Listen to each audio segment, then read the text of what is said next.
Muy buenas noches, bienvenidos. Buenas noches, licenciado. Buenas noches, Lic. Se ve Buenas la noches, presentación. licenciado. Buenas noches. Muy buenas noches, licenciado.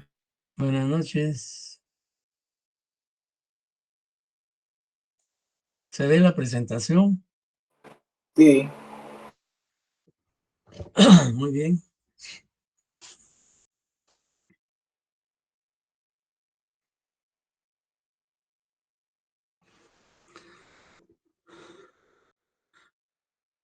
Bien, buenas noches nuevamente a todos. Vamos a dar inicio a nuestra jornada de esta noche. En la diapositiva ya, pues, o en la presentación aparece el tema que vamos a compartir y discutir o intercambiar ideas y conceptos con ustedes, que es la audiencia de primera declaración del sindicato. Básicamente vamos a referirnos a lo que es en sí el desarrollo de esta diligencia judicial. Hoy pues estamos en presencia de una diligencia bilateral. A diferencia de las diligencias judiciales unilaterales, pues esta es una audiencia bilateral. ¿Y por qué es bilateral? Pues sencillamente porque en esta diligencia judicial concurren varios sujetos procesales.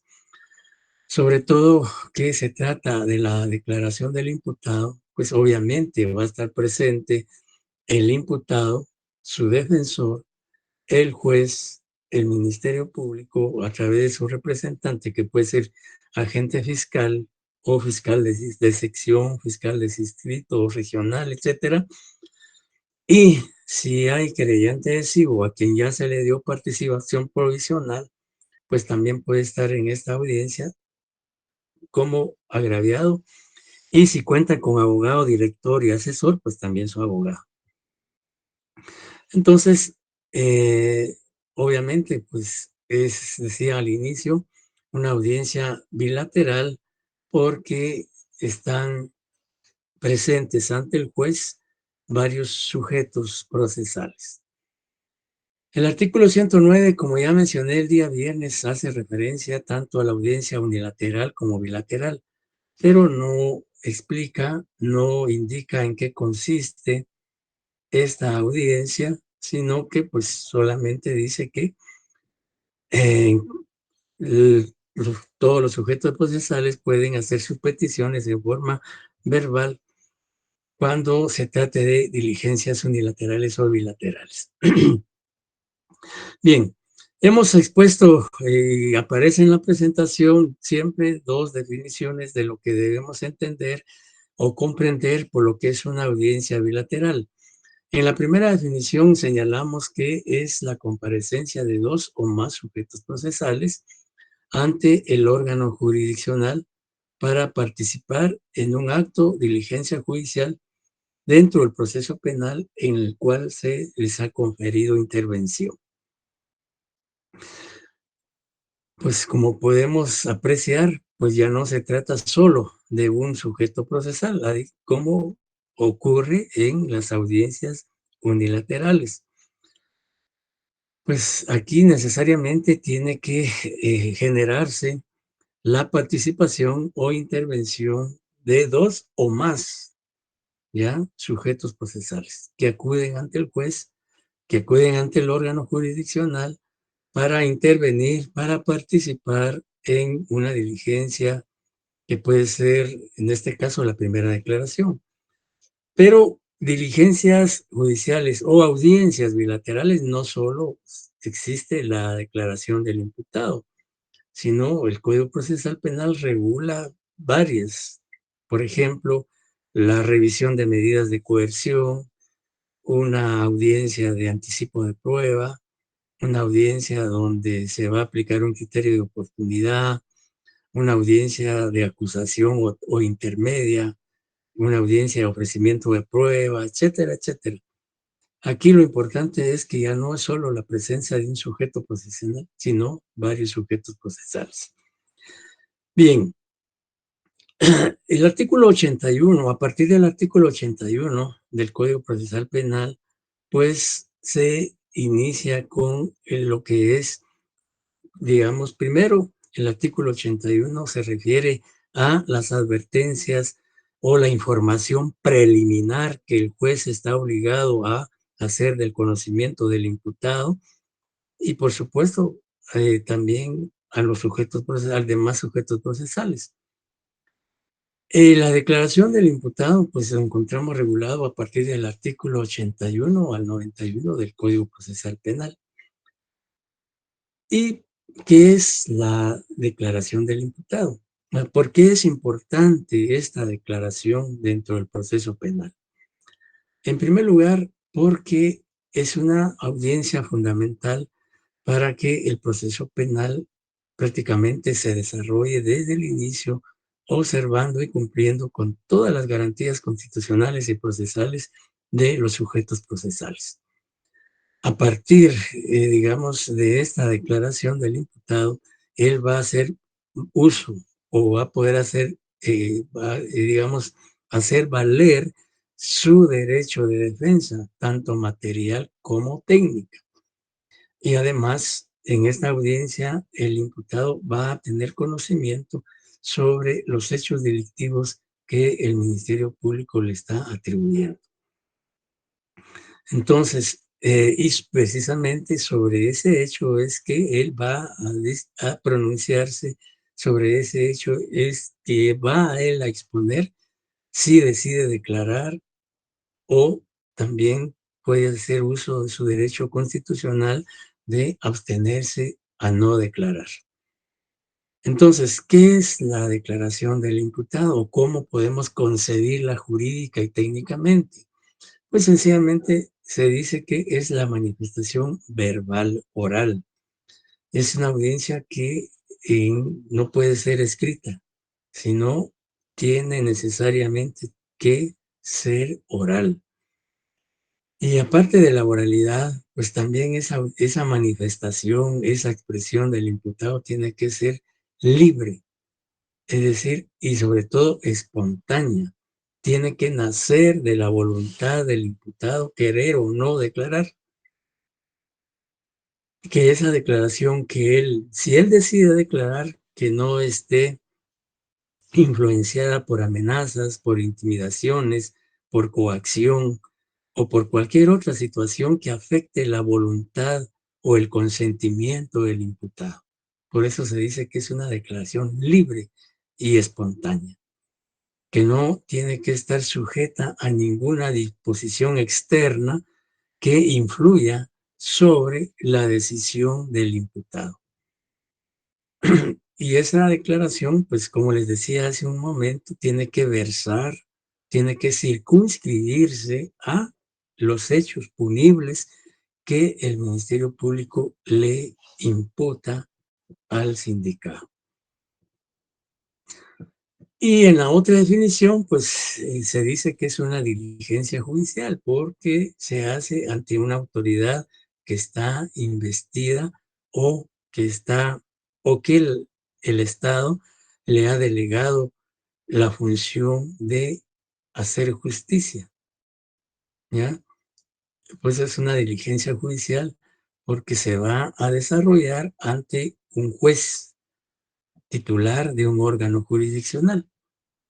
Recordemos que de acuerdo al artículo 203 de la Constitución, pues el organismo judicial y la Corte Suprema, a través de sus jueces y magistrados, son los que exclusivamente administran justicia y ejecutan la misma.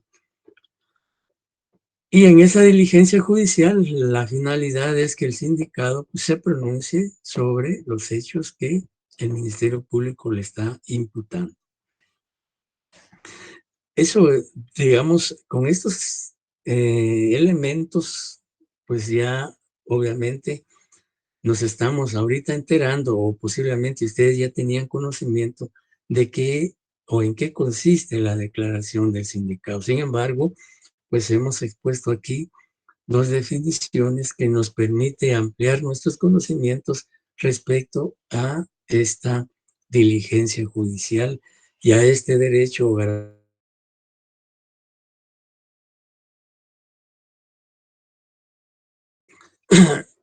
¿cuál es el procedimiento? ¿Cuáles son las formalidades?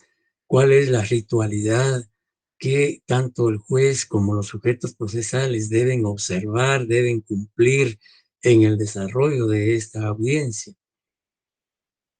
Bien, a partir del artículo 81, donde se habla de advertencias preliminares, pues del texto o del contenido de este artículo, pues fácilmente podemos establecer varias circunstancias, varias situaciones.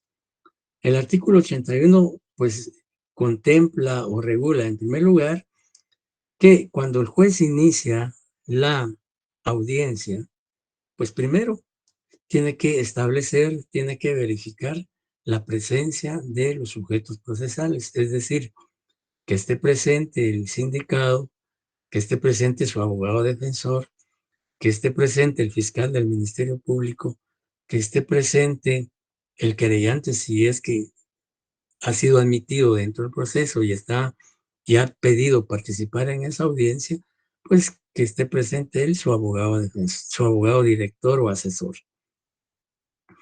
Una vez que el juez determina que sí están en esa audiencia esos sujetos procesales, pues entonces ya inicia con las advertencias que establece el artículo 81. Entonces, si hacemos un análisis rápido del artículo 81, que lo vamos a leer, podemos determinar que, en primer lugar, el juez verifica la presencia de los sujetos procesales. Luego hace una explicación simple, sencilla, con palabras comprensibles al sindicado sobre la importancia, sobre la trascendencia que implica esta diligencia judicial. Es decir, hace del conocimiento del imputado todo lo que va a acontecer, todo lo que va a ocurrir o a suceder en esa audiencia de primera declaración, para que él entienda, para que él comprenda por qué está ahí presente ante el juez y ante los demás sujetos procesales. Entiéndase, fiscal, querellante, etcétera. Y también el juez le hace saber los derechos que le asisten como sindicado, que puede, digamos, proveerse de un abogado defensor, consultar con él lo que estime pertinentes y además de indicarle que él tiene el derecho de declarar o abstenerse de declarar. Y si no declara, pues eso no va a perjudicar la situación jurídica del sindicado, porque el hecho de abstenerse de declarar es un medio de defensa, es un mecanismo que él puede, digamos, invocar, porque la Constitución, básicamente en el artículo 16 y el artículo 15 y 212 del Código Procesal Penal, lo protegen en el sentido de que no puede ser obligado a declarar dentro del proceso penal. Y si él se abstiene, pues hay que respetar ese derecho que a que él le asiste. Bien, entonces, y luego pues ya el juez le hace preguntas sobre datos personales, nombre completo, estado civil, eh, residencia, domicilio, personas que si tiene esposa, tiene hijos, quienes dependen económicamente de él, etcétera. Es una información general que establece el artículo 81. Veamos qué dice el artículo 81, aunque pues eso ya posiblemente en el semestre anterior pues se discutió, pero eso no significa que no podamos nuevamente discutirlo. Alguien que nos apoye con la lectura del 81, por favor. Permiso, Lic. Por favor. Artículo 81. Advertencias preliminares. Al iniciar la audiencia oral, el juez explicará al sindicado con palabras sencillas y claras el objeto y forma en que se desarrollará el acto procesal. De la misma manera, le informará los derechos fundamentales que le asisten y le advertirá también que puede abstenerse de declarar y que tal decisión no podrá ser utilizada en su perjuicio. Asimismo, le pedirá que proporcione su nombre completo, edad, estado civil, profesión u oficio, nacionalidad, fecha y lugar de nacimiento, domicilio, lugar de residencia y, si fuera el caso, nombre del cónyuge, hijos y las personas con quienes vive, de las cuales depende o estén bajo su guarda. En las declaraciones que preste el sindicado durante el procedimiento preparatorio, el juez deberá instruirle acerca de que puede exigir la presencia de su defensor y consultar con él la actitud a asumir antes de comenzar la declaración sobre el hecho. Muchas gracias. Bien, ahí claramente el Código Procesal Penal le impone al juzgador qué aspectos importantes debe de manifestarle al sindicado antes del desarrollo de la audiencia. Y esto porque antes de que se desarrolle la audiencia, pues el imputado debe estar debidamente enterado de a qué obedece su presencia en ese tribunal o en ese juzgado, para que pues no haya ninguna violación a algún derecho fundamental del imputado. Luego, entonces, de esas advertencias preliminares, el artículo 82 ya establece todo el desarrollo de esa audiencia de primera declaración. Y nos vamos a adelantar un poquito para, digamos, referirnos a lo que es la amonestación del sindicado. Si el sindicado decide declarar, pues entonces el juez lo amonesta de conformidad con el artículo 85. Y la amonestación consiste en que el juez le indica al sindicado que debe conducirse con la verdad al momento de declarar. Esa es una amonestación. El procesado no puede ser protestado, así lo dice el artículo 85. Los que sí son protestados en un proceso penal puede ser la víctima, los testigos, los peritos, los técnicos y otros sujetos procesales, pero el imputado no puede ser protestado. Así lo dice el artículo 85. El artículo 85 dice: el sindicado no será protestado, sino simplemente amonestado para decir la verdad. No será sometido a ninguna clase de coacción, amenaza o promesa, salvo las prevenciones expresamente autorizadas por la ley penal o procesal. Tampoco se usará medio alguno para obligarlo, inducirlo o determinarlo a declarar o declarar contra su voluntad. Ni se le harán cargos o reconvenciones tendientes a obtener su confesión. La protesta, como les decía, es solo para testigos, peritos, técnicos, etcétera, pero el imputado está exento de esa protesta por mandato legal. Veamos qué dice el artículo 219 del Código Procesal Penal respecto a la protesta. Alguien que por favor nos apoye con la lectura de ese artículo.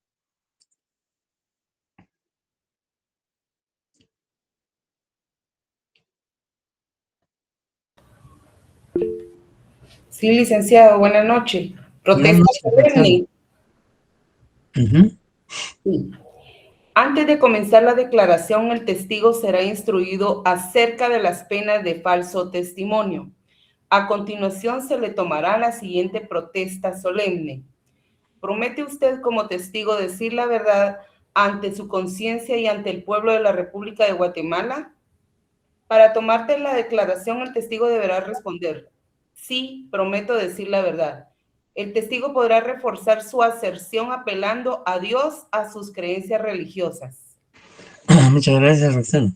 Y para servir. Pues bien, esta fórmula o solemne a que se refiere el artículo 19, como les decía, no puede ser utilizada por digamos, no se puede aplicar al sindicado. Entonces, esa es la amonestación. Ahora bien, una vez superada esta fase, ya entonces ya se inicia con ya propiamente el desarrollo de la audiencia. Y el artículo 82 del Código Procesal Penal claramente establece qué formalidades se deben cumplir, observar durante esa audiencia. Veamos qué dice el 82, numeral primero. Alguien, por favor, que nos lea el 82. Artículo 82. Desarrollo. La audiencia se desarrollará de conformidad con lo siguiente. Numeral 1. El juez concederá la palabra al fiscal para que intime los hechos al sindicado, con todas las circunstancias de tiempo, modo y lugar, su calificación jurídica provisional, disposiciones legales aplicables y descripción de los elementos de convicción existentes. Gracias, solo numeral 1. Gracias, Erika. Bien, de conformidad al numeral 1 del artículo 82, el juez obviamente ya inició la audiencia, como les decía, ya verificó la presencia de los sujetos, ya los identificó, ya hizo la advertencia preliminar que regula el artículo 81, y si el imputado decide declarar, pues entonces está la amonestación. Si no declara, pues obviamente no hay amonestación. Entonces, ya en el desarrollo propiamente de la audiencia, el primer paso que se genera en esta audiencia es que el Ministerio Público, a través de su representante que está en esa audiencia, que puede ser un agente fiscal, puede ser un auxiliar fiscal, puede ser un fiscal de distrito, de sección o regional, pues entonces el juez le concede la palabra para que el fiscal proceda a intimar los hechos delictivos que le está imputando al sindicado. El juez, pues sencillamente le puede decir, señor, se le concede la palabra al agente fiscal del Ministerio Público para que proceda a hacer la intimación del hecho al imputado. Eso podría ser una forma simple en que el juez le dé la palabra al agente fiscal.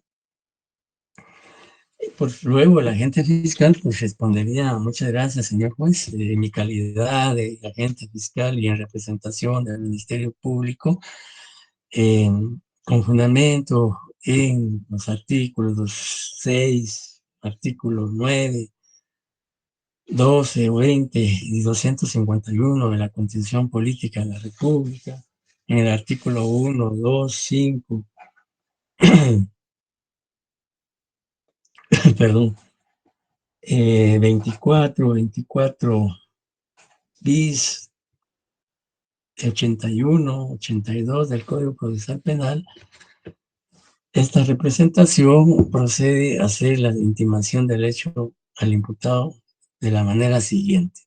Eso es un ejemplo así simple, pero eso puede cambiar dependiendo cómo sea el fiscal, su experiencia, su conocimiento, sus habilidades, mi argumentación, etcétera, etcétera. Eso va a depender y variar de cada agente fiscal que intervenga en una audiencia de esta naturaleza. Pero yo, a grosso modo, pues una idea, para que tengamos una idea de cómo podría iniciar un fiscal su intervención para la intimación. Claramente el numeral 1 dice que el fiscal al hacer la intimación debe tener en cuenta todas las circunstancias de tiempo, modo y lugar de cómo ocurrió el hecho delictivo. Calificación jurídica provisional. Las disposiciones legales aplicables, es decir, los artículos del Código Penal, de la Constitución, del procesal, de la ley de orden oficial, que él, en los cuales él se fundamenta para hacer la intimación. Y la descripción, dice, de los elementos de convicción existentes. Es decir, esto se refiere a que el fiscal no solo debe hacer una argumentación, sino también señalarle al juez o decirle al juez los medios de investigación que va a presentar en esa audiencia, testigos, documentos, peritajes, etcétera. Y todos estos medios de investigación respaldan o fundamentan el hecho delictivo que él está intimando al sindicato. Por ejemplo, así, digamos, de una manera muy práctica, pensemos o imaginémonos que en esa audiencia el fiscal va a intimar el hecho por un delito de homicidio, que es un ejemplo muy simple. Hablemos de un homicidio. Entonces, el fiscal iniciará indicándole al imputado que, imaginémonos que el imputado se llama Eliodoro Pinzón Escalante, y decir, señor sindicado, el Ministerio Público le imputa el siguiente hecho delictivo, que el día 5 de marzo del año 2026, aproximadamente a las 20 horas con 15 minutos, cuando la señora Roxana Cienfuegos Furlan se conducía a pie sobre la 18 Avenida o 18 calle Sexta Avenida, esquina de la zona 1 de la ciudad de Guatemala, sin motivo alguno, usted desenfundó un arma de fuego tipo pistola, calibre 9 milímetros, color de metal color negro, disparó contra la humanidad de la víctima, impactándoles 3 proyectiles o 3 disparos, una en la frente, uno en el lado del corazón y uno en la pierna, que le causaron la muerte inmediatamente, dándose posteriormente a la fuga a bordo de una motocicleta sin placas, cuyas características se ignoran, porque todavía pues no, o si no, pues si ya se cuenta, pues sin número de placas, marca Honda, color negro, modelo 2001, etcétera, etcétera. Y encuadrándose su conducta delictiva provisionalmente en el delito de homicidio regulado en el artículo 123 del Código Penal, sustentando esta imputación con los siguientes medios de investigación: declaración del testigo Juan Pérez López, quien estuvo presente en la escena del crimen, cuya acta de declaración se acompaña a esta carpeta judicial, informe médico forense emitido por el doctor Juan Estrada Rojas, de fecha 6 de marzo de 2026, en la cual se acredita que la causa de muerte fue por proyectil de arma de fuego. Asimismo, se adjunta a la carpeta judicial el certificado de defunción extendido por el Registro Nacional de las Personas, RENAP, con fecha 6 de marzo de 2026, en la cual se establece la muerte de la persona y que ya está debidamente inscrita su partida de función en esa institución. Y así, sucesivamente, todos los medios de investigación que el fiscal tenga en su poder en ese momento, en esa audiencia, se las presenta al juez, que es lo que sustenta la imputación del hecho. Porque no basta solo señalar el hecho, pero ¿cómo lo voy a demostrar? ¿Cómo voy a acreditar que en efecto, primero, pues que en efecto hay un hecho delictivo, que es homicidio? Y segundo, que si hay medios de convicción que hacen creer o presumir que el imputado participó en la comisión de ese delito. ¿Y cuáles son esos medios de investigación que presenta el fiscal en esa audiencia? Pues testigos, peritajes, documentos, como los que yo mencioné, y otros, todos los que él tenga en su poder en ese momento. Y decir, bueno, fundo mi argumentación o fundo la imputación de ese hecho con fundamento en el artículo 110, digamos, con el artículo 1 del Código Procesal Penal, del penal, que se refiere al principio de legalidad, al artículo 10 de la relación de causalidad, al artículo 135 y 36, que habla de autores y cómplices, artículo 123 del Código Penal. Asimismo, los artículos 1, 2, 5, 4 del así, digamos, el 8, 12, 20, 16, etcétera, el 81, 82 del Código Procesal Penal. Y también puedes citar el artículo 2, el artículo 6, el artículo 9, el 251, el 203 de la Constitución de la República. Es decir, todos los artículos, tanto aplicables, por supuesto, al caso que estamos discutiendo, en este caso, homicidio, todos los artículos del Código Procesal Penal, de la Constitución, del Código Penal y otras leyes, por ejemplo, Convención Americana o Ley del Organismo Judicial, Ley Orgánica del Ministerio Público, pues él los debe mencionar, porque la ley, el artículo 82 dice disposiciones legales aplicables. Es decir, él tiene que mencionar no solo en qué tipo penal se encuadra la conducta delictiva imputada al sindicado, sino también qué artículos, en qué artículos de la ley se fundamenta él al hacer la intimación del hecho. Esa es una intimación así de sencillo.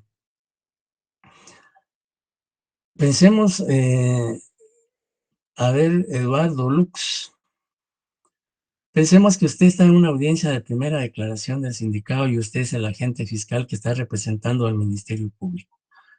Y la primera declaración va a consistir por la intimación hecho delictivo por robo. ¿Cómo haría usted esa intimación en esa audiencia como agente fiscal? Usted piensa que está en la audiencia, que es un agente fiscal. ¿Cómo va a ser esa intimación?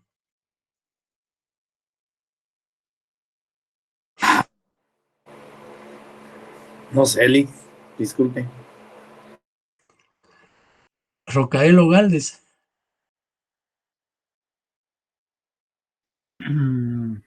Sí, buenas noches, licenciado, presente. Buenas noches. Sí, ¿me podría repetir la pregunta? Disculpe, licenciado. ¿Escuchó usted cómo hice yo la intimación por el delito de homicidio? Sí, pero no la llevé en secuencia como usted la dijo, licenciado.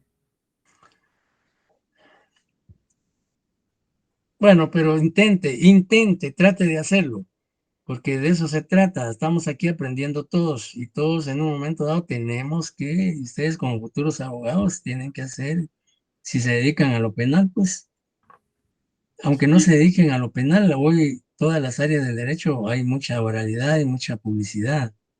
Entonces, la pregunta era, si usted es un agente fiscal del Ministerio Público y está en una audiencia de primera declaración y el juez le dice que haga la intimación por un delito de robo, ¿cómo haría esa intimación del hecho? Sí, bueno, sí, usted, señor fulano de tal, el Ministerio Público, como ente fiscal de la persecución penal del delito de robo, lo sindica a usted de haber robado ciertas prendas del local número tal del centro comercial La Plaza Florida el día 15 de marzo del 2026, siendo las 19 horas con 30 minutos. Así comenzaría yo mi intimación de los hechos, licenciado. Está bien, muchas gracias, gracias. No, está bien. ¿Qué hizo falta, compañeros, o qué podría, Roxana? Sí, licenciado, pues quizá mencionar el número del artículo que hace mención el tipo penal. Bueno, yo en mi caso, ¿verdad? A mi criterio, yo pudiera iniciar de la siguiente manera. Yo, Roxana Mejía, como fiscal del Ministerio Público, hago saber que el señor Luis Solares, siendo las 3 de la tarde en el lugar de la 18 calle y zona 1, se presentó con violencia contra el señor Mario Cifuentes, el cual con pistola en mano lo violentó quitándole el vehículo con placas tal, color rojo, marca tal, lo cual pues se le atribuye al tipo penal de robo según el artículo 251 del Código Penal, y hace mención de que es lo que establece el artículo mencionado. Ajá. Muchas gracias, Roxana. ¿Alguien más quisiera aportar alguna situación adicional? Sí, Karin Zamora. Buenas noches, licenciado. Buenas Pues noches. quisiera Buenas noches. poder pues practicar de esta manera, ¿verdad? Que nos está brindando la oportunidad. Yo sé que representa un poquito de nervio, pero de eso se trata, ir aprendiendo, de ir soltándonos y quitándonos un poco el miedo al hablar, ¿verdad? Frente al grupo de personas. Licenciado, pues en mi ejemplo, ¿verdad? Diría yo, en calidad, ¿verdad? De fiscal del Ministerio Público, pues le atribuyo a usted, José Pérez, que el día 15 de marzo del 2026, siendo aproximadamente las 20:30 horas, en la Tercera Avenida y 18 calle de la zona 1 de esta ciudad, actuando como autor, ¿verdad? Interceptó el paso a la señora Luisa López, quien mediante usando la violencia o intimidación, utilizó un arma de tipo cuchillo, un arma blanca tipo cuchillo. Despojó de su teléfono celular marca Xiaomi, ¿verdad? Y en efectivo. Posteriormente, pues usted intentó huir del lugar, siendo detenido por agentes de la Policía Nacional Civil a 5 cuadras y encontrándosele en posesión de esos objetos sustraídos. Estos hechos se encuadran provisionalmente en el delito de robo según el artículo 251 del Código Penal, sin perjuicio de calificación jurídica que resulte durante la investigación. Muchas gracias, licenciado. No, a usted muchas gracias. Bien, la verdad es que todos los que intervinieron o participaron, pues aportaron elementos importantes de una intimación. Lo que no hay que perder nunca de vista, que en todo hecho punible, siempre tienen que indicarse los verbos rectores del delito. Yo insisto mucho en esto porque en cuanto al examen parcial, que de eso vamos a hablar en su momento, en la mayoría redactó hechos, pero no contenían elementos del delito. Y eso prácticamente lo que realmente le da la configuración de un hecho delictivo es los verbos rectores del delito. Porque si un hecho no contiene los verbos rectores del delito, puede ser un hecho X cualquiera, menos delictivo. Entonces, siempre, por favor, no olvidemos los verbos rectores del delito. Y además, día, hora, lugar del hecho. Porque, pues, si no, prácticamente eso, imagínense ustedes que en una audiencia de primera declaración, el fiscal, al hacer la intimación, por X o Y razón, se le olvida mencionar o cumplir con los requisitos que exige el artículo 82, numeral 1, pues lo más probable es que el juez le llame la atención o lo corrija o lo prácticamente tal vez no lo obliga, pero de una forma lo puede, así que combinar a que se circunscriba lo que establece el artículo 82, numeral 1.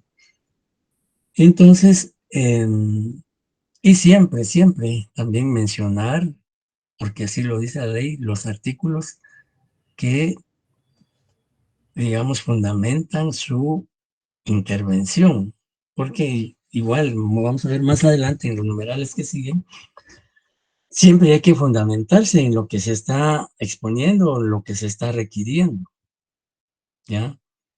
Y por eso es que el código dice disposiciones legales aplicables. Y es otro problema que también yo detecté en los exámenes. Cuando se dice cite los artículos o, digamos, desarrollo, por ejemplo, desarrollo el fundamento de derecho. Muchos solo pusieron artículo número tal, artículo número tal. Ese no es un fundamento de derecho. Ese es un solo citar un artículo. Pero de eso vamos a hablar en su momento más adelante. Pues entonces, digamos, el código, pues, y ahí no sé, digamos, al momento de hacer una intimación, el fiscal no puede perderse. ¿Por qué? Porque la misma ley le está diciendo qué debe cumplir al hacer la intimación. Solo es de ver realmente qué es lo que le está exigiendo el numeral 1 del artículo 82. Entonces, una intimación es así, tal como también una intimación va a depender de cada agente fiscal, ¿ya? Eso, pues, insisto, depende de su capacidad, de su experiencia, de sus conocimientos, y así, pues eso va a ser distinto en cada agente fiscal.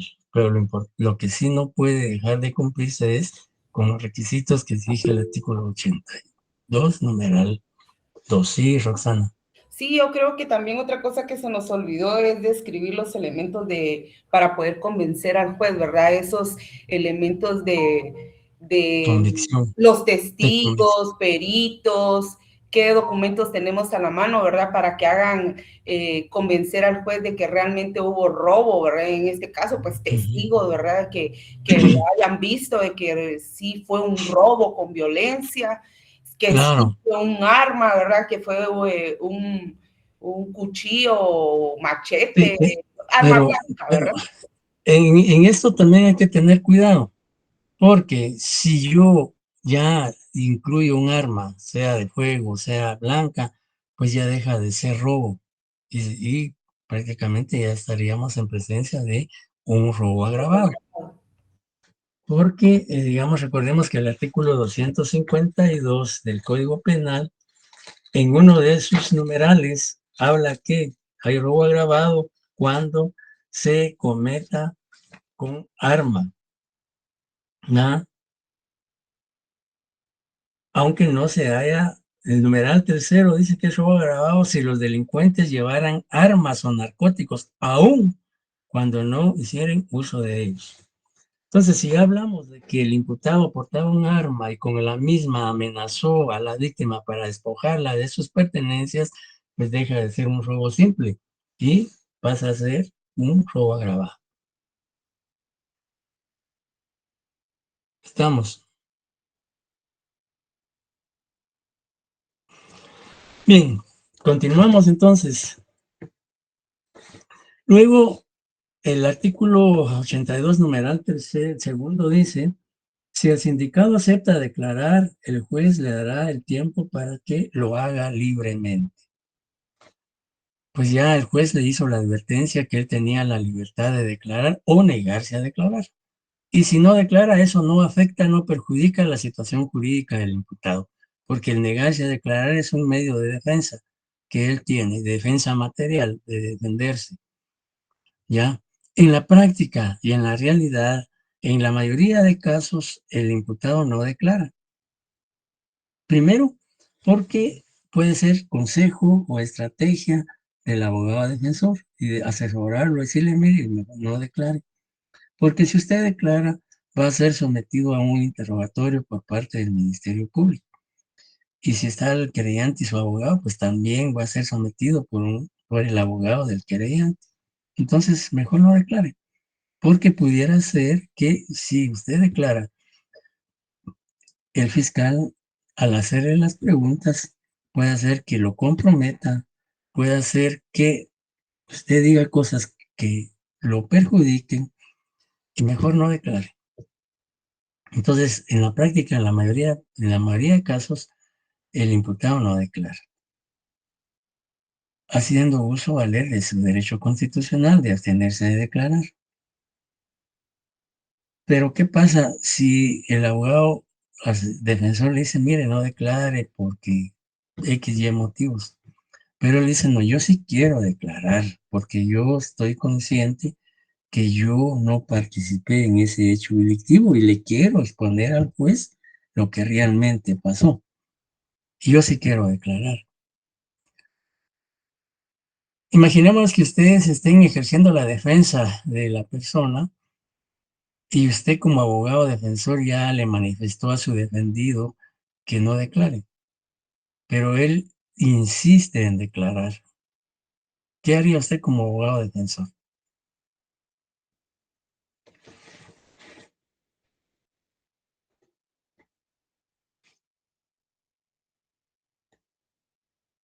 Escucho respuestas. Sí, Alex. Perdón, licenciado, buenas noches. Pues yo Buenas pensaría, noches. primero que nada, lo que él fuera a decir, para analizarlo, antes de que fuera a ser un poco pernicioso para la persona, ¿verdad? En lo que pudiera yo aportar la idea, que no fuera comprometerse él mismo.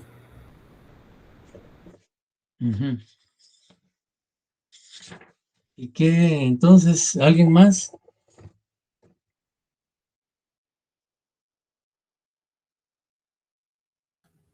Sí, licenciado, yo pensaría que, que lo que como abogado defensor tendría que decírsele al patrocinado, ¿verdad? En este caso al sindicado, es de que piense bien y esté seguro de lo que va a decir, porque en esa declaración sí va a tener, digamos, la desventaja de que lo que él declare o confiese pueda ser usado en su contra. Ajá. Eso es lo que pensaría yo a la hora de asistir o de asesorar al patrocinado, licenciado. Muchas gracias. Sí, César. Buenas noches a todos. Yo vi un video sobre lo que es, no sé si entraría esto, lo que es lo de la primera declaración, y el imputado dio información falsa en donde le perjudicó a él. Al final se le dio prisión preventiva porque se le estaba solicitando arresto domiciliario, pero por mentir ahí, entonces, o sea que te afectó. Gracias. No, bueno, la verdad no le capté muy bien la idea, pero no sé si era pregunta o comentario, ¿no? Comentario, licenciado. Gracias. Bueno, en efecto, digamos, si partimos de lo que establece la Constitución, artículo 16, que dice que en proceso penal ninguna persona puede ser obligada a declarar contra sí misma. Entonces, el abogado defensor, aunque no esté de acuerdo con que declare su patrocinado, porque puede hacer que a través del interrogatorio el Ministerio Público obtenga la información que le interesa para la teoría o la teoría de su caso, o para confirmar digamos, datos importantes que le van a servir al fiscal más adelante para, ahí sí que, como se dice comúnmente, estructurar su caso, pues, como decía alguien, ya yo como abogado defensor ya le hice ver las ventajas o desventajas, los inconvenientes que genera si él declara, etcétera, pero no obstante eso, él sí quiere declarar, pues entonces el abogado defensor, actuando con ética y pues respetar la decisión de su vaticinado. Únicamente sí orientarlo, decir cómo puede declarar, no decirle que mienta, por supuesto, o que diga cosas falsas, sino que orientarlo de cómo debe conducirse al momento de declarar, que ponga atención a las preguntas que le formule el fiscal, que no conteste precipitadamente, y si no entiende una pregunta, que pida al juez que se la repita al fiscal. Toda esa asesoría, toda esa orientación es permitida. Lo que no es permitido es que el abogado lo aconseje a decir mentiras o a mentir, a decir falsedades en su declaración. Porque al final, en un buen interrogatorio puede advertirse, puede determinarse que le está mintiendo, y eso sí puede afectar su declaración.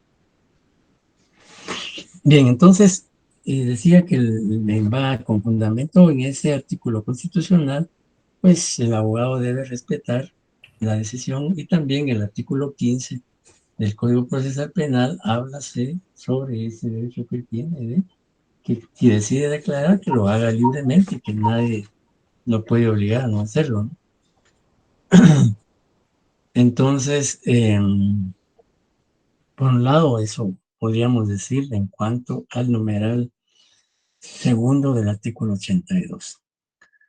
Si declara el imputado, entonces ya el numeral 3 dice que después de declarar el sindicado puede ser sometido al interrogatorio legal del fiscal y del defensor. Es decir, que ya... sí, Roxana. Sí, licenciado, solo agregar, bueno, a la pregunta que usted decía, yo como abogada defensor, yo tal vez pues platicaría con mi cliente, ¿verdad? Y le comentaría que le dejara que me deje la representación, ¿verdad? Que yo lo haría, y que porque cualquier palabra que él pueda decir puede perjudicarle. Y presentaría, obviamente, previo a eso, pues quizá ya me haya adelantado a solicitar cartas de recomendación de personas que lo conozcan, de sus antecedentes, ¿verdad? Para ver qué tipo de persona es él, ¿verdad? Y entonces ahí pronunciarme ante el juez y comentar el tipo de persona que es mi cliente. Sí, pero eso no, sí, tiene razón, pero ese no sería el momento procesal para hacerlo, sino sería después de lo que dicen los incisos siguientes, porque ahí solo es para orientarlo, si es que él decide interrogar, orientarlo a cómo debe responder, que ponga atención a las preguntas, etcétera, etcétera, que no se ponga nervioso, que no conteste precipitadamente, etcétera. Pero ya eso, carta de recomendación, ya, o antecedentes penales, policíacos, que él no tiene, etcétera, es de presentarlos más adelante y que vamos a ver en los numerales siguientes. Licenciado, buenas noches. Buenas noches. Una consulta, licenciado. Después de que el diputado pues decida declarar voluntariamente y ya posteriormente, por ejemplo, inicia el fiscal con las preguntas pertinentes, él puede negarse a contestar una pregunta determinada, o tendría que contestar por haber aceptado declarar todas las preguntas que se le imputen, ¿verdad? Gracias. Ya, nada, bueno, nos vamos a adelantar un poco. En el artículo 86 del Código Procesal Penal dice claramente que durante el interrogatorio, el juez que está fiscalizando y dirigiendo el interrogatorio y esa audiencia no debe permitir que el que está interrogando, en este caso el fiscal, dirija preguntas capciosas, sugestivas, impertinentes, ambiguas, etcétera. Solo en esos casos el imputado puede negarse a contestar la pregunta. Si el que está interrogando le dirige preguntas de las que prohíbe el artículo 86. Pero si las preguntas, como el juez está escuchando el interrogatorio y el abogado defensor también, si el fiscal por mala fe o queriendo sacar ventaja, por decirlo así popularmente, dirige preguntas capciosas, sugestivas, ambiguas, impertinentes, el defensor inmediatamente debe protestar esa pregunta antes de que la conteste el sindicado. De eso, del interrogatorio, vamos a hablar más adelante, de las objeciones o protestas igual, Pero adelantándome para responder su pregunta, solo si las preguntas que se están dirigiendo son las que no permite la ley, entonces ahí sí puede negarse el sindicado a declarar. Pero si no, la pregunta es legal, como dice el numeral tercero, y es permitida para que se dirija, debe contestarla el sindicato. Gracias, licenciado.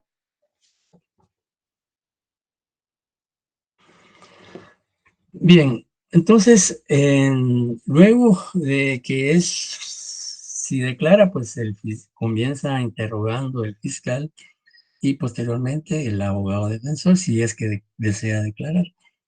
Si hay querellante y cuenta con abogado, director o asesor, pues también interrogará el abogado del querellante. Pero si el querellante no lleva abogado y quiere interrogar, pues también lo puede hacer. Bien, en ese sentido, entonces, una vez que pues, se concluye con el interrogatorio, pues ya se continúa la audiencia y el numeral 4 prácticamente habla de que el imputado, el juez, le vuelve a dar la palabra al fiscal para que el fiscal se manifieste si solicita que se ligue a proceso el imputado, dictando al juez auto de procesamiento. Y el juez debe resolver inmediatamente, luego que el fiscal solicita, por ejemplo. El número 3 se refiere a que el fiscal, luego de la intimación y del interrogatorio, y haber presentado medios de investigación, como dijimos, testimoniales, documentales, periciales y alguna prueba material, pues con fundamento en esos medios de investigación, él le solicita al juez que con esos medios de investigación, digamos, se presume, se cree, se supone que el imputado participó en la comisión del delito. Por lo tanto, él solicita que el juez lo ligue a proceso penal, dictando autoprocesamiento en su contra, en este caso, el ejemplo que pusimos, por el delito de homicidio. A eso se refiere el numeral 4. Cuando dice, el juez concederá la palabra al fiscal y al defensor para que demuestren y argumenten sobre la posibilidad de ligarlo a proceso, debiendo resolver en forma inmediata. Sencillamente el fiscal le va a decir, señor juez, con los medios de investigación testimoniales, periciales, documentales y prueba material que el Ministerio Público presentó en esta audiencia y que obra en la carpeta judicial que está a su disposición en su despacho o en su juzgado, el Ministerio Público solicita que se vincule a proceso penal al imputado, dictándose el autoprocesamiento correspondiente por el delito de homicidio. Y me fundamento en el artículo que se refiere al autoprocesamiento, 320, creo yo, que habla... 320, licenciado. ¿Perdón? Sí, es autoprocesamiento el artículo 320 del Código Procesal Penal, licenciado. Pues puede decir con fundamento en el artículo 320, 321 del Código Procesal Penal y 123 del Código Penal que se refiere al homicidio, y también puede mencionar el 35, 36 y otros artículos que se apliquen en el caso. Pues entonces él dice que con fundamento en tales artículos solicito que respetuosamente el señor juez dicte autoprocesamiento contra el imputado por el delito de homicidio. Ya él dijo por qué es que está solicitando con los medios de investigación que presentó. Y luego, pues, se le concede la palabra al defensor para que también se pronuncie sobre ese aspecto. Entonces, el defensor, obviamente, lo que va a argumentar es que el Ministerio Público, con los medios de investigación que presentó, no se puede creer o presumir que su defendido haya intervenido o participado en el delito, porque esos medios de investigación presentados por el Ministerio Público no acreditan fehacientemente su participación en el hecho delictivo. Por lo tanto, el defensor solicita al señor juez que no ligue a proceso al imputado y no dicte autoprocesamiento en su contra. y también los artículos, citar los artículos que fundamentan su petición o su requerimiento. Inmediatamente el juez resuelve.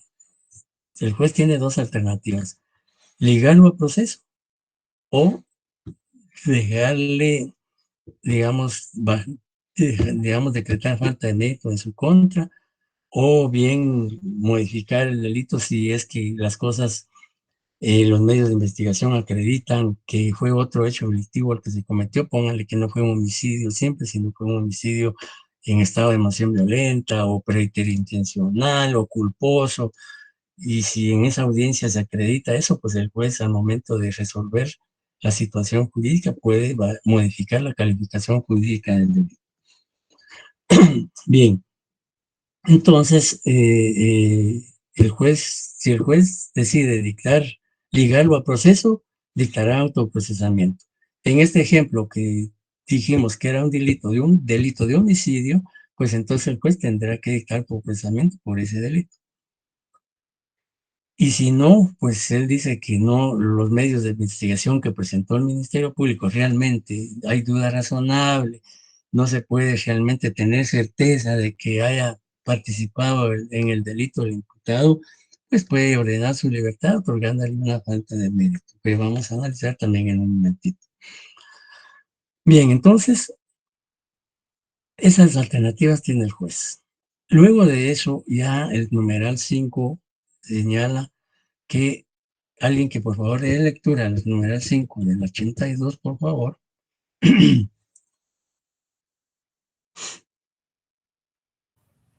Numeral 5. El juez concederá nuevamente la palabra al fiscal y al defensor para que demuestren y argumenten sobre la necesidad de medidas de coerción, debiendo el juez resolver en forma inmediata. Gracias. Bien, ¿qué significa o qué implica lo que regula el numeral 5? Bueno, aquí nuevamente el fiscal toma la palabra, el juez le concede la palabra para que él se manifieste si es necesario que se dicte prisión preventiva. Cuando la ley dice de medida de coerción, pues se está refiriendo a que puede ser prisión preventiva, medida sustitutiva, autoprocesamiento, cualquiera de estos. Pero como ya el juez ligó a proceso por homicidio, pues entonces ya nuevamente el fiscal solicita que, por ser un delito grave, un homicidio, y que de acuerdo al artículo 264 del Código Procesal Penal, el homicidio no goza de medida sustitutiva, entonces tiene que dictar el juez prisión preventiva. Entonces el fiscal le dirá: señor juez, en virtud de que el delito imputado al sindicado es el delito de homicidio, y de conformidad con el artículo 164 del Código Procesal Penal, este delito no goza de medida sustitutiva, por lo que, con fundamento en el artículo 159 del Código Procesal Penal, solicito a usted dicte prisión preventiva en contra del imputado por el delito de homicidio. Punto. Y puede citar otros artículos, por supuesto, pero específicamente el 259, que se refiere a prisión preventiva, y sus siguientes. Y como les decía, otros artículos del Código Penal, reiterar el 123 del Penal, que se refiere al homicidio, otros del Código Procesal Penal, de la Constitución, etc. Y luego también se le concede la palabra al abogado defensor para que se manifieste si él cree que no debe el juez dictar prisión preventiva, pues entonces argumentará por qué el juez no debe dictar prisión preventiva. Y también citar los artículos pertinentes. Luego de que ellos intervengan, el juez decide y resuelve. Si el juez considera que, como el juez ya consideró que sí pudo haber participado el imputado en el delito y lo ligó a proceso, dictando el autoprocesamiento, pues entonces aquí tendrá que dictar prisión preventiva, porque en efecto el homicidio, de acuerdo al artículo 164, no goza de medida sustitutiva. Entonces el juez dicta prisión preventiva. Si fuese otro delito, por ejemplo, lesiones leves, alguna estafa, de los delitos que no hay prohibición para otorgar medida sustitutiva, entonces el juez podría otorgar, ligarlo a proceso por el delito X y dictarle una medida sustitutiva, una o varias de las que establece el artículo 164. Todo va a depender del delito por el cual está siendo procesado el sindicado. Bien, luego el numeral 6. Por favor, si alguien nos apoya con la lectura del numeral 6. Yo, licenciado. Por favor. El fiscal y el defensor se pronunciarán sobre el plazo razonable para la investigación. El juez deberá fijar el día para la presentación del acto conclusivo y día y hora para la audiencia intermedia, la cual deberá llevarse a cabo en un plazo no menor de 10 días. En un plazo no menor de 10 días, ni mayor de 15 días a partir de la fecha fijada para el acto conclusivo. Una vez presentado el acto conclusivo, se entregará copia del mismo a las partes que lo soliciten y se dejará a disposición del juez las actuaciones y medios de investigación para que pueda examinarlos hasta la fecha fijada para la audiencia.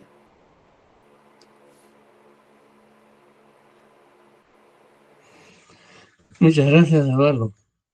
Pues bien, en esta audiencia, el juez, de acuerdo al numeral 6, el juez de una vez dice, le da la palabra nuevamente al fiscal y al defensor para que se pronuncien sobre el plazo de la investigación. Como es un delito de homicidio y no hay medida sustitutiva, sino prisión preventiva, el fiscal puede solicitar el plazo de máximo de 3 meses para concluir su investigación. Y el defensor, por el contrario, puede oponerse a que el juez otorgue 3 meses, sino que él considera que debe ser 1 mes o 2 meses y argumentará por qué. Y al final el juez decide el plazo. El Ministerio Público solicitó 3 meses, el defensor solicitó 2, por ejemplo. Ya el juez decide si concede los 3 meses o los 2 meses que solicitó el defensor. Ya eso queda a discreción del juez. En esa misma audiencia también el juez señala, dice la ley, que deberá fijar día para la presentación del acto conclusivo. Es decir, que el juez, imaginemos que la audiencia fue el día de hoy, 16 de marzo de 2026, y como es un delito de homicidio, no goza de medida sustitutiva y hay prisión preventiva, entonces el juez, imaginemos que el juez otorga el plazo máximo de 3 meses. Entonces estamos marzo, abril, mayo, junio. El 15 de junio estarán venciendo los 3 meses para que el Ministerio Público concluya su investigación. Y también dice la ley que también, además de fijar el día o fecha y hora de presentación del acto, hora tal vez no, sino solo dice día, el acto conclusivo, que el acto sabemos que el acto conclusivo puede ser la acusación y apertura de juicio, puede ser sobreseimiento, clausura provisional, depende del acto que vaya a presentar el Ministerio Público, lo debe hacer el día en que el juez le dijo. Ya estábamos hablando del 15 de marzo, abril, mayo, ¿verdad? Así, abril, mayo, junio. Y además, señalar, dice, la audiencia intermedia. Sabemos ya que la audiencia intermedia es donde la que fija el juez contralor de la investigación, donde se va a discutir si procede o no procede el acto conclusivo que presentó el Ministerio Público. Imaginemos que en este caso, como es homicidio, el Ministerio Público presentó acusación. Entonces, en esa audiencia, la acusación que presenta el Ministerio Público en el plazo fijado, en junio, entonces el juez de una vez señala la audiencia, de ahí sí, día y hora, para que en esa audiencia se discuta la procedencia o improcedencia del acto conclusivo que presentó el Ministerio Público. Eso es en cuanto al numeral 6. Y luego, finalmente, el numeral 7 dice que si el querellante está legalmente acreditado y está presente en esa audiencia, pues también puede intervenir después del fiscal en cada una de las intervenciones. Y también algo que establece este artículo es que en esa audiencia las partes, en este caso el defensor y el sindicato, pueden oponerse, dice. Dice, no podrán oponerse a la presencia del querellante, porque eso a veces ocurre, que el defensor o el imputado se oponen a que esté presente el querellante, pero si se le ha dado intervención provisional, pues tiene todo el derecho de estar presente en esa audiencia. Y si la víctima está presente en esa audiencia, pues también podrá participar. Y finalmente, en el artículo 87, bueno, ya hablamos del interrogatorio, el artículo 86, qué preguntas no debe permitir el juez. Y sobre el interrogatorio, pues vamos a tener un tema especial más adelante sobre lo que es el interrogatorio, las clases de preguntas que se formulan, las objeciones, etcétera, etcétera. Y finalmente el artículo 87, que se refiere a la oportunidad sobre la autoridad competente. Es donde que se establece el plazo de 24 horas para que el imputado pueda ser escuchado por el juez, etcétera. Y los demás artículos, pues también se refieren a todo lo que es lo que se debe, pero básicamente el 82, numeral 1 a 7, es lo que contempla todo el desarrollo de la audiencia. Los demás artículos, pues, y el 86 que se refiere al interrogatorio. Luego, pues ya los demás artículos sobre otras incidencias que puedan darse en la declaración del imputado. No sé si tienen alguna pregunta o duda. Sí, licenciado. Sí. Fíjese que es algo que a veces siempre ha tenido para mí a confundirme. Y en este caso, pues los sujetos procesales son las personas que están interviniendo en la audiencia o en el juicio, ¿verdad? Digamos, juez, abogado, fiscal, sindicado, defensor, querellante, parte civil, etcétera. Pero en cuanto a las partes, licenciado, ¿cómo hago esa diferencia entre parte y sujetos procesales? Esa sería mi duda. Bueno, digamos, generalmente las partes en sí, en este caso, en el proceso penal, como partes, en el sentido estricto de la palabra, sería sindicado y víctima, ¿verdad? Únicamente. Pero también son sujetos procesales, porque intervienen en el proceso penal. Sujetos procesales podríamos decir que es un término más amplio, que incluye no solo víctima y sindicado, sino que aquí se incluye también, como decíamos, el defensor, el querellante, su abogado, el juez, el fiscal, etcétera. Pero partes en el sentido estricto sería el afectado o agraviado, que es la víctima, y el imputado a quien se le está atribuyendo el hecho delictivo. Esas serían las partes. Ya sujetos procesales son las demás personas que intervienen en el proceso penal sin ser directamente afectados. Porque aquí el imputado es afectado por ser la persona a quien se le atribuye el hecho delictivo. Y la víctima es afectada porque es la que sufrió el daño o perjuicio a consecuencia del delito. O falta. Ok, muchas gracias, licenciado. ¿Alguien más? Yo, licenciado, tengo una dudita. En el inciso 6 menciona, el fiscal y el defensor se pronunciarán sobre el plazo razonable para la investigación. Es decir, que acá ya se han de haber puesto de acuerdo el fiscal y el abogado defensor sobre qué medida de coerción, ya sea prisión preventiva o medida sustitutiva. Ahí ya tiene que ir ya establecido qué medida de coerción debe ser. Sí, bueno, ahí no hay acuerdo entre fiscal y defensor. ¿Y por qué no hay acuerdo? Porque por un lado el defensor tiene que velar por los derechos e intereses de su patrocinado. y él en un momento va a estar de acuerdo que a su patrocinado le dicten prisión preventiva, salvo que él esté consciente de que, y que realmente la evidencia, los medios de investigación demuestren que en efecto sí participó en el hecho delictivo, pues él, actuando objetivamente e imparcialmente, pues en un momento dado estaría de acuerdo con que el fiscal o el juez dicte prisión preventiva y autoprocesamiento, ¿ya? Pero él lo manifestará en su exposición, pero no, digamos, previamente a eso no se pone de acuerdo con el Ah, ya. fiscal, O sea aunque que no hay, pudiera, sino que perdón. porque las posiciones son distintas, ¿verdad? Pero como le digo, salvo que realmente él como abogado defensor esté consciente y los medios de investigación sí demuestren de que él, su defendido, participó en el hecho delictivo, pues él tendrá que aceptar o conformarse con que el juez dicte prisión preventiva. Sí, sí. Es decir, Ahora, que ahí no hay, sí, no es de ponerse de acuerdo, sino que cada no, quien da su postura y el que toma la decisión, pues exacto, es el juez. así es, Ok. así es. Gracias, Ajá. licenciado.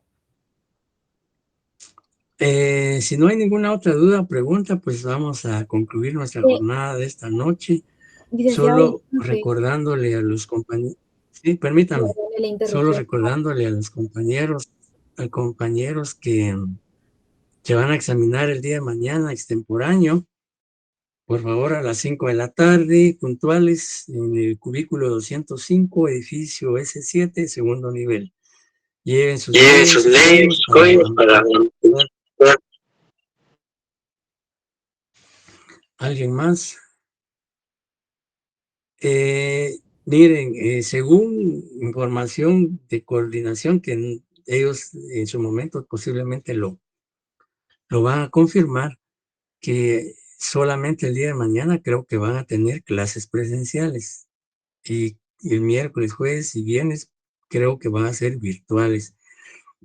Pero coordinación les informará mañana o un día de estos. Yo tenía toda la intención de que el viernes trabajáramos en forma presencial la audiencia de primera declaración del sindicato, y yo prefiero que sea presencial. Pero si no se puede, porque ¿qué curso reciben ustedes el viernes? ¿Administrativo o qué curso? Civil. Procesal Además de civil. procesal civil. Imaginemos que en efecto el profesor de procesal civil va a dar la clase virtual, pues entonces yo tendría que hacerlo también virtual.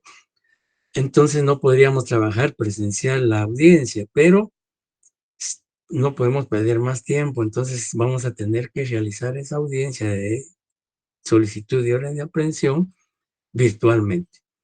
Ahora, si se puede trabajar presencialmente el viernes, pues sería presencial, pero eso se los estaremos informando en el transcurso de la semana.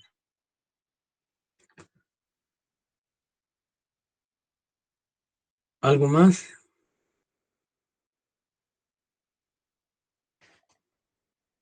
Una inquietud, licenciado, disculpe, con todo respeto, licenciado. Más o menos, como en cuánto podremos tener ya los resultados del examen, sería mi duda, mi inquietud. Disculpe, licenciado, Yo gracias. les manifesté el viernes que a más tardar el miércoles, porque yo mañana examino todavía extemporáneos y no puedo publicar las notas estando pendiente de algunos compañeros que no pudieron examinarse en el examen normal. Nomás los exámenes ya están calificados, solo esperando hacer mañana los extemporáneos y estaremos publicándolos el miércoles a más tardar. Y sobre eso, pues vamos a hablar también en el examen porque hubo muchos errores. Y entonces, para que no cometan los mismos errores en el segundo parcial, vamos a dedicar un tiempecito para señalar las deficiencias de los exámenes. Si no hay ninguna intervención, concluimos entonces. Que tengan una feliz noche, un buen descanso y nos estaremos saludando el Buenas noches. Buenas noches. Licenciado. Buenas noches. Gracias, licenciado. Feliz noche. Buenas noches. Muchas gracias, licenciado. Feliz noche. Buenas noches.